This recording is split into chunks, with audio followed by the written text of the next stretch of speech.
భారతదేశంలో జనాభా 100 కోట్ల మంది ఉంటే అందులో 19 కోట్ల మంది ముసలి వాళ్ళు, రిటైర్ అయిపోయిన వాళ్ళు ఉండి పుచ్చారు. వాళ్ళ వల్ల దేశానికి ఎటువంటి ఉపయోగం లేదు. పోనా మిగిలింది 81 కోట్ల మంది.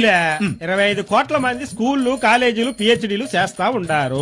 పోనా 56 కోట్లు. అదిల్లా 22 కోట్ల మంది స్టేట్ గవర్నమెంట్ లా, సెంట్రల్ గవర్నమెంట్ లా ఎంప్లాయీస్ గా ఉన్నారు. వాళ్ళు ఎప్పుడుమే పని చెయ్యరు. పోనా మిగిలింది 34 కోట్లు. అదిలా 4 కోట్ల మంది ఆర్మీలో జాయిన్ అయ్యి సంకలో తుపాకులు పెట్టుకుని బార్డర్ లో తిరుగుతా ఉంటారు. పోనా 30 కోట్లు.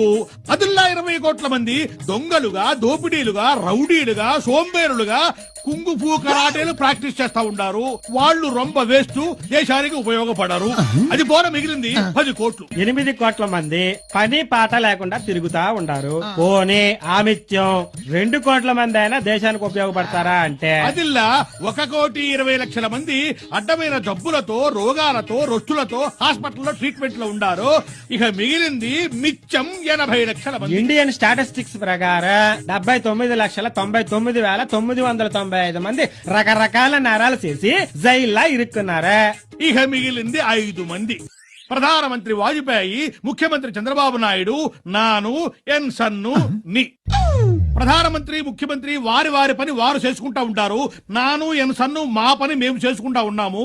ఇక నీ మట్టు మేము చెప్పే సొల్లు వింటా ఉండావు. ఏమిరా బాలరాజు, ఏమిరా ఉపయోగం దేశానికి నీ వల్ల?